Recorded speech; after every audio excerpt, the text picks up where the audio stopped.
ask you guys, what is the economic impact on a positive level of giving Ohio back $20 billion a year? Because I know my wife, she's going to come up with some home improvement projects, and every time that money changes hands, that 7% of sales tax goes back to the general fund. If I hire a contractor, they're gonna hire more people.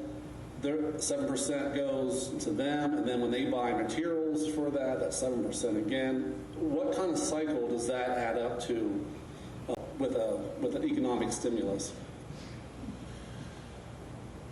I'm so glad you asked that question, Stu, because we've only been talking about the cost of cutting property taxes, the challenge of replacing the revenue and making government do more with less.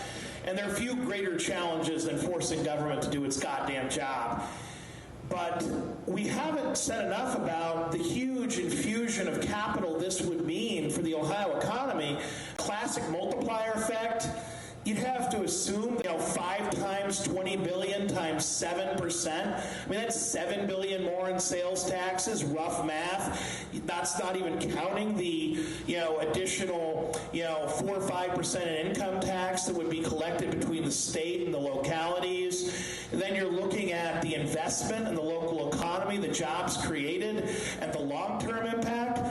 And if we actually reverse the trend of people leaving Ohio, instead having businesses and new families and new residents coming to Ohio, the odds are better than not. And we've seen this in history happen time and time again. The odds are better than not. You cut property taxes by $20 billion. The state of Ohio probably has more than $20 billion in taxes at the local and state level coming back because of that infusion of economic development. This state is on life support, folks.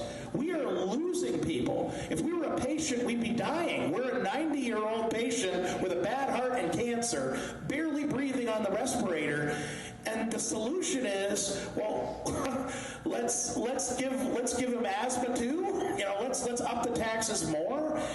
Ohio cannot afford another dime in tax. But this is a great state. We've been blessed with incredible natural resources. We've got Lake Erie to the north. We've got the best farmland in the world. We've got good people, good workers, great universities, huge manufacturing companies. The one thing we don't have is a government that will get out of our way and let us do the job. So, Stu, you are 100% right. I think that we would more than pay for itself. And you know what? Only a cowardly liberal would say, I don't want to see what happens by cutting taxes.